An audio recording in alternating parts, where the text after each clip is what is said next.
ভুলবশত একটি অজানা আপেল খেয়ে তার জরিমানা স্বরূপ 12 বৎসর মজুরি খাটা। পরিশেষে তার সঙ্গে এমন অলৌকিক ঘটনা ঘটে যাওয়া এমন বুজুর্গের আলোচনা আজকে আমরা করতেছি। ইনি অন্য কেউ নয়, বরং বড় পীর আব্দুল কাদের জিলানী রহমাতুল্লাহ আলাইহির সম্মানিত পিতা সৈয়দ মোহাম্মদ আবু সালেহ। তিনি ছিলেন একজন বড়ই আল্লাহওয়ালা বুজুর্গ ব্যক্তি। এই মহান বুজুর্গ সর্বদা আল্লাহর ধ্যানে মশগুল থাকতেন। এই বুজুর্গ তরুণ বয়সেই আল্লাহ তাআলার মারিফত হাসিলের জন্য পাগলপারা হয়ে ওঠেন এবং আল্লাহকে তালাশ করার জন্য তার মন প্রাণ এবং ধ্যান একমাত্র আল্লাহর দিকেই মশগুল ছিল। তিনি সর্বদাই ইবাদত, রিয়াজত, নামাজ, কালাম, তসবিহ, তেলাওয়াতের মধ্যেই মগ্ন থাকতেন। দুনিয়ার আরাম আয়েশ, দুনিয়ার ভোগ বিলাস, দুনিয়ার টাকা পয়সার দিকে তার মন যেত না। একদিন তিনি দিনই কোনো প্রয়োজনে তার নিজস্ব ঘর থেকে বাহিরে বের হলেন। তিনি সফর করতেছিলেন, কোথাও যাবেন দিনের প্রয়োজনের জন্য। তিনি তো সফরে বার হয়েছেন, কিন্তু তার হাতে সফরের কোনো সামান ছিল না, সফরের জন্য পানি ছিল না, সফরের জন্য তার কাছে কোনো খাদ্য দ্রব্য ছিল না। তিনি মহান আল্লাহর প্রেমে পাগল পারা হয়ে পথ চলতে শুরু করলেন। চলতে চলতে কখনো কোথাও বসে পড়তেন কোনো গাছের তলার মধ্যে, আবার সেখান থেকে উঠে আবার চলতে শুরু করতেন। এইভাবে তিনি দীর্ঘকাল চলতে চলতে একদিন বড়ই ক্লান্ত হয়ে একটি গাছের তলার মধ্যে বসে পড়লেন। এদিকে তার পেটের মধ্যে প্রচণ্ড ক্ষুধা, খাওয়ার জন্য তার কাছে কিছুই নাই। তিনি যে জায়গায় বসেছিলেন তার পাশের মধ্যেই একটা নদী ছিল। তিনি ক্ষুধার তাড়নায় এদিকে সেদিকে তাকাতে শুরু করলেন। হঠাৎ তিনি লক্ষ্য করলেন নদীর স্রোতে একটি আপেল ভেসে আসতেছে। আপেলটি কার, কোথা থেকে আসছে সেদিকে তার মন একেবারেই যায়নি। হঠাৎ করে তিনি ওই নদী থেকে ফলটিকে তুলে নিলেন এবং সেটাকে সেখানেই বসে খেয়ে ফেললেন। আপেলটি খাওয়ার পরে এবং নদী থেকে পানি পান করার পরে তার শরীরটি একটু চাঙ্গা হয়ে উঠেছে। এখন তিনি চলার মতন ক্ষমতা পেয়ে গেছেন তার শরীরের মধ্যে। চলবেন এমন মনে করছেন। হঠাৎ করে তার মনের ভিতরে একটু চিন্তা জাগলো যে আমি যে আপেলটি খেয়েছি এই আপেলটি কার, এই আপেলের মালিক কে? তাহা তো আমি মোটেই চিন্তা করি নাই। এই আপেলের মালিকের কাছে অবশ্যই অনুমতি নেওয়ার প্রয়োজন ছিল এবং মালিকের অনুমতি ছাড়া এই ফলটিকে খাওয়া তার জন্য মোটেই উচিত হয়নি। সে মনে মনে ভাবলেন, এটা তো চোর করার মতন হয়ে গেল। এতে হইতে পারে আল্লাহ রব্বুল আলামিন আমার উপরে নারাজ হয়ে যাবেন, আর মহান আল্লাহ রব্বুল আলামিন যদি আমার উপরে নারাজ হয়ে যায় তাহলে পরকালে এর জবাব আমাকে দিতে হবে। এই ভেবে তিনি কাতর হয়ে গেলেন। এখন তিনি কি করবেন, কোথায় যাবেন, এই আপেলের মালিককে কোথায় খুঁজে পাবেন, এই চিন্তায় তিনি ব্যস্ত হয়ে গেলেন। চিন্তা করতে করতে হঠাৎ করে তার মাথার মধ্যে একটি বুদ্ধি এলো। তিনি ভাবলেন হয়তো নদীর কিনারার মধ্যে কোথাও হইতে পারে আপেলের গাছ আছে বা আপেলের কোনো বাগান আছে, আর সেই বাগান থেকে বা সেই গাছ থেকে আপেল নদীতে পড়েছে আর নদী দিয়ে ভেসে এসেছে। যদি আমি এই নদীকে লক্ষ্য করে নদীর তীর দিয়ে চলতে শুরু করি তাহলে হইতে পারে যে আমি ওই আপেলের মালিককে ধরতে পারবো বা আপেলের মালিকের কাছে পৌঁছাতে পারবো। এই কথা ভাবাও শেষ, যেমনি ভাবনা তেমনি কাজ। এরপরে আল্লাহর ওলি পানির স্রোতের বিপরীত দিকে হাঁটতে শুরু করলেন। নদীর তীর দিয়ে হাঁটতে হাঁটতে অনেক দূর চলে গেল, অনেক সময় অতিক্রম হয়ে গেল। এক সময় তার নজরের মধ্যে পড়ল নদীর তীরের মধ্যে, নদীর কিনারার মধ্যে একটি আপেলের বাগান রয়েছে। তখন তিনি আশ্বাস পেলেন, এই তো বুঝি আমি আপেলের বাগান পেয়েছি, এখন আমি ওই আপেলের মালিককেও খুঁজে পাব। তিনি এই চিন্তা করতে করতে আপেলের বাগানের কাছাকাছি চলে গেলেন। অবশেষে আপেলের বাগানের ভিতরে ঢুকলেন। ঢোকার পর তিনি সেখানে খুঁজতে শুরু করলেন। কিন্তু বাগানের মধ্যে অনেক খোঁজাখুঁজি করার পরেও বাগানের মালিককে দেখা পেলেন না। পরবর্তীতে বাগানের কোনো কর্মচারীর কাছ থেকে তিনি জানতে পারলেন যে এই আপেলের বাগানের মালিক একজন দরবেশ এবং তার বাড়িও কিছু দূরের মধ্যেই রয়েছে। সৈয়দ মোহাম্মদ আবু সালেহ বাগানের মালিকের সন্ধান পেয়ে মনটা তার শান্তি হয়ে গেল। অবশেষে বাগানের মালিকের বাড়ির দিকে তিনি যেতে শুরু করলেন এবং চলতে চলতে অবশেষে তিনি বাগানের মালিকের বাড়ির ভিতরে ঢুকে পড়লেন। বাগানের মালিক এই আল্লাহর অলিকে দেখার সঙ্গে সঙ্গেই প্রশ্ন করল, কে তুমি বাবা, কোথা থেকে এসেছো এবং কিসের জন্য আমার দরকার, কি জন্য আমার কাছে এসেছো? আল্লাহর অলি বললেন, আমি একজন মুসাফির, ভুল করে আমি একটি অন্যায় করে ফেলেছি। এরপরে সৈয়দ মোহাম্মদ আবু সালেহ ওই আপেল খাওয়ার পরিপূর্ণ ঘটনাটি বাগানের মালিককে বুঝিয়ে বললেন। বাগানের মালিকটি তিনিও তো একজন দরবেশ মানুষ ছিল। তিনি অতি সহজেই এই পীর সাহেবের সমস্ত কথা বুঝে নিলেন যে মুসাফির একজন বিশাল বড় আল্লাহর অলি এবং বুজুর্গ মানুষ। যদি তিনি আল্লাহর অলি এবং বুজুর্গ না হইতো তাহলে একটি আপেল খাওয়ার জন্য আমার সন্ধান করতো না, আমার কাছে আসতো না। কিন্তু বাগানের মালিক মনের কথা মনের মধ্যেই চেপে রাখলেন এবং বললেন, তোমার অপরাধ ক্ষমা করতে পারি, তবে আমার একটি শর্ত আছে। সৈয়দ সাহেব বললেন, হে বাগানের মালিক, আপনি বলুন আপনার কি শর্ত আমাকে মাফ করার জন্য।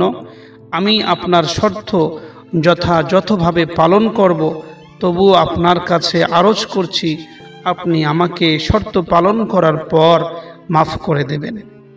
এরপরে বাগানের মালিক বলল, হে সৈয়দ সাহেব, আমি আপনাকে মাফ করতে পারি, তবে 12 বৎসর যাবত আপনাকে আমার জন্য মজুরি খাটতে হবে।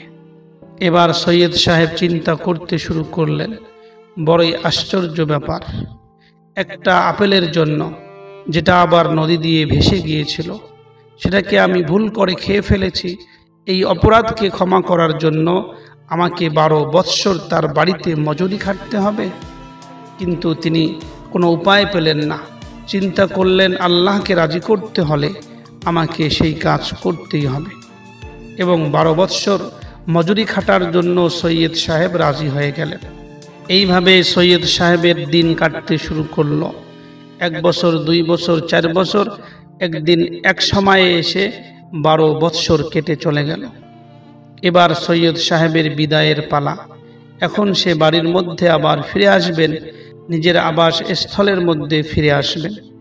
সৈয়দ সাহেব ওই বাগানের মালিক যিনি দরবেশ ছিলেন তাকে বললেন, হে বাগানের মালিক, হুজুর আপনার কথা মেনে, আপনার শর্ত মেনে আমি 12 বৎসর আপনার কাছে মজুরি খেটেছি।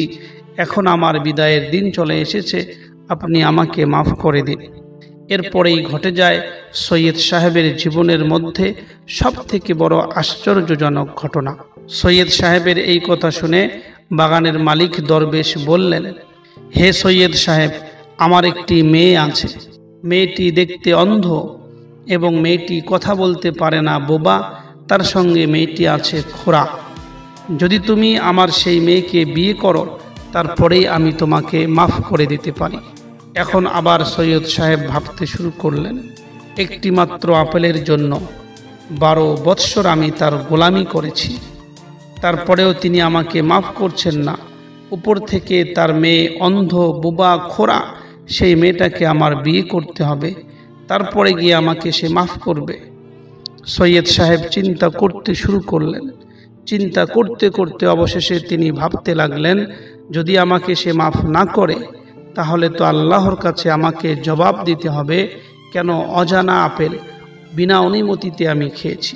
তাই সৈয়দ সাহেব অবশেষে অনেক চিন্তা করার পরে সে রাজি হয়ে গেলেন যে ঠিক আছে, আপনি বিবাহের ব্যবস্থাপনা করুন, আমি আপনার মেয়েকে বিবাহ করতে রাজি আছি, তবু আপনি আমাকে মাফ করে দিন।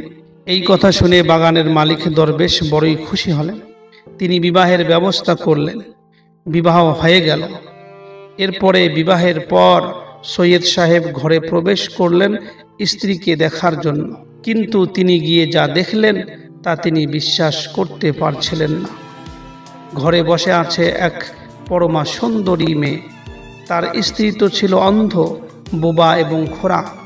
কিন্তু আমি কোন মেয়েকে দেখতেছি, এই চিন্তা করতে লাগলেন এবং সঙ্গে সঙ্গে তিনি সেখান থেকে বার হয়ে তার শ্বশুরের কাছে গিয়ে বললেন, হে শ্বশুর মহাশয়, আপনি তো আমাকে এমন মেয়ে বিয়ে দিয়েছেন যে বোবা ছিল, খোঁড়া ছিল এবং অন্ধ ছিল।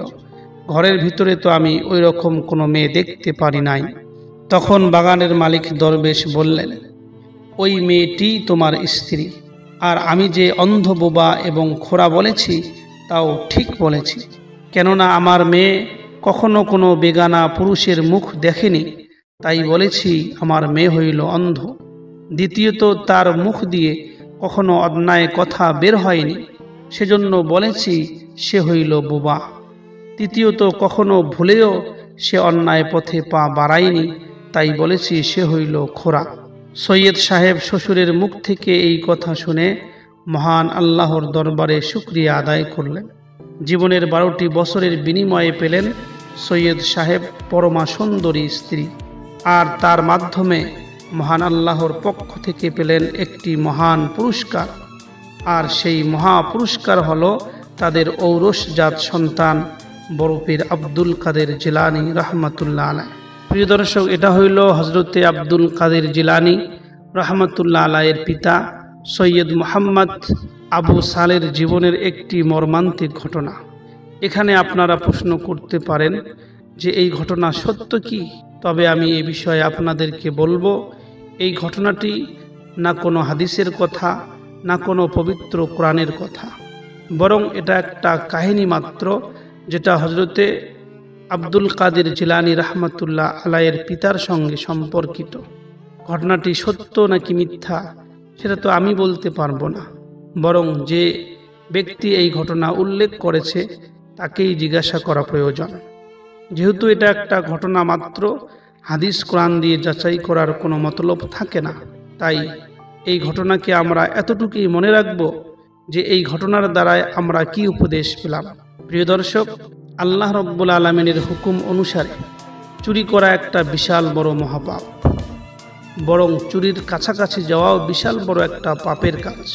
পবিত্র কোরআনে মহান আল্লাহ রব্বুল আলামিন ঘোষণা দিয়েছেন, চোর করনেওয়ালা পুরুষ এবং চোর করনেওয়ালা নারী, তাদের হাত কেটে দেওয়া হবে। এই জন্য যারা আল্লাহর ওলি এবং আল্লাহ তাআলার হুকুমকে মাননেওয়ালা হয়ে থাকেন, তারা কখনোই চোর করার কাছাকাছিও যেতে পারেন না। চোর করা তো দূরের কথা।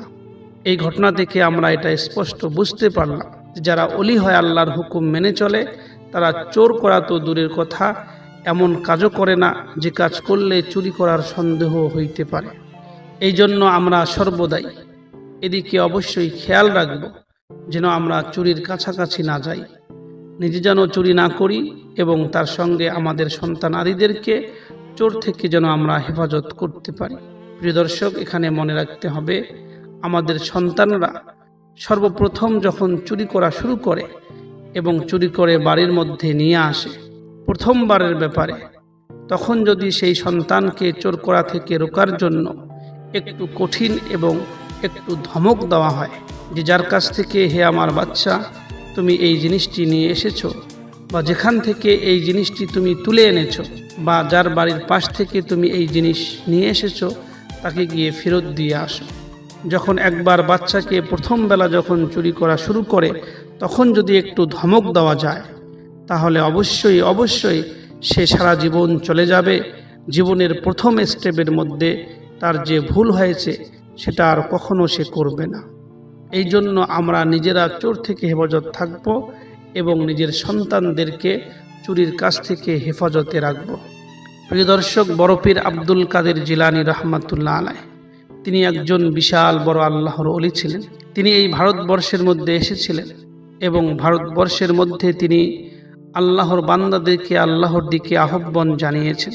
একটা সময় ছিল যখন এই ভারতবর্ষের মধ্যে এই বুজুর্গ ব্যক্তিরাই, যেরকম বরফির আব্দুল কাদের জিলানী, যেরকম কুতুবউদ্দিন কাকি, যেরকম আশরাফ আলী থানভী, যেরকম মঈনুদ্দিন চিশতি, যেরকম নিজামুদ্দিন আউলিয়া রহমাতুল্লাহ আলাইহিম, এই সমস্ত আল্লাহর ওলিরা একসময় ভারতবর্ষের মধ্যে দ্বীনের কাজ এবং দ্বীনের দিকে আহ্বানের কাজ এবং আল্লাহর বান্দাদেরকে আল্লাহর দ্বীনের দিকে আহ্বান জানিয়েছেন।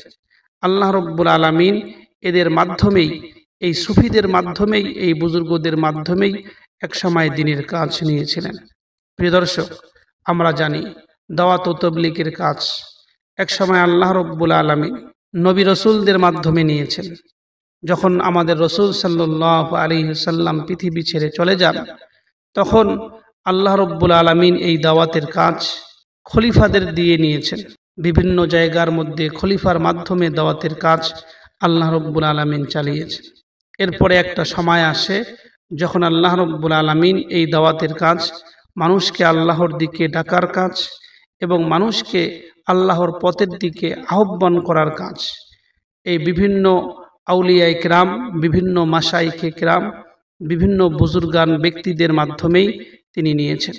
এরপরে আল্লাহ রব্বুল আলামিন বর্তমান জামানার মধ্যে বিশেষ করে সর্বব্যাপী দাওয়াতের কাজ হযরত মাওলানা ইলিয়াস কান্ধলভি রহমাতুল্লাহ আলাইহির মাধ্যমে, যেটা জামাতে তাবলীগ বলে আমরা এখন চিনতে পারি, তার মাধ্যমে সর্বব্যাপী দাওয়াতের কাজ নিচ্ছেন। এরপরে আল্লাহ রব্বুল আলামিন জানি না কিভাবে দাওয়াতের কাজ নেবেন। এই জন্য যে কোনো প্রকারে এবং যে কোনো পদ্ধতিতে আমরা যেন দাওয়াতের কাজের মধ্যে লিপ্ত থাকি, মানুষকে আল্লাহর আহকাম, নবী করিম সাল্লাল্লাহু আলাইহি ওয়াসাল্লামের সুন্নতের দিকে আকৃষ্ট করার জন্য আমরা যেন ওই কাজের মধ্যে ব্যস্ত থাকি। আল্লাহ রব্বুল আলামিন আমাদের সবাইকে আল্লাহর দ্বীনের দিকে আহ্বায়ক এবং দ্বীনের দায়ী হওয়ার জন্য তৌফিক দান করে।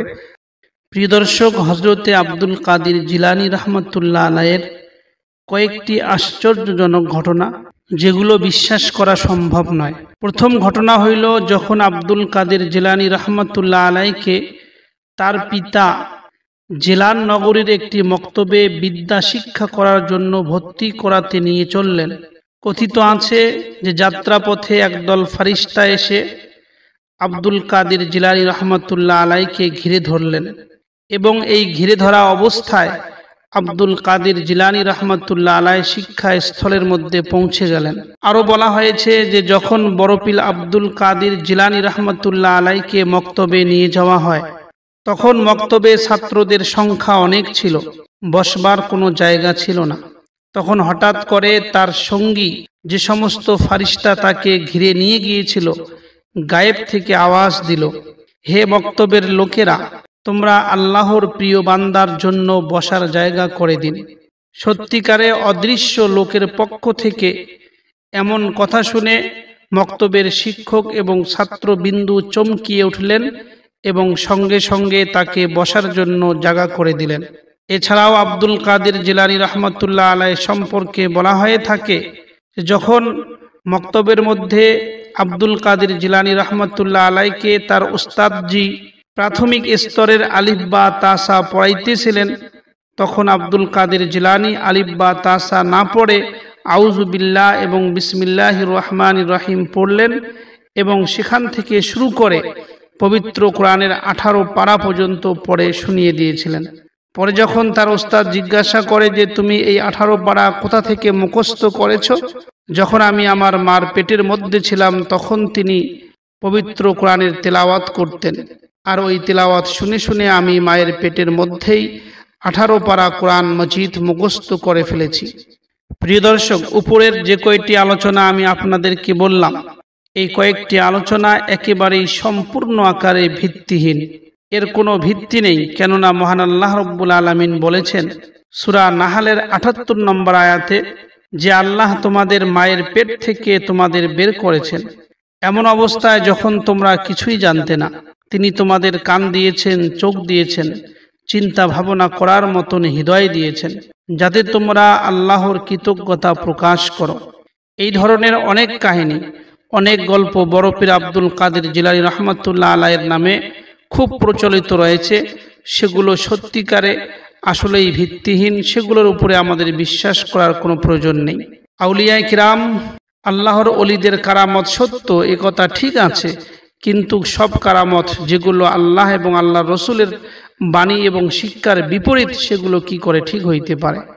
আল্লাহ রব্বুল আলামিন আমাদের সবাইকে বোঝার তৌফিক দান করুক। আসসালামু আলাইকুম ওয়া রাহমাতুল্লাহি ওয়া বারাকাতুহু।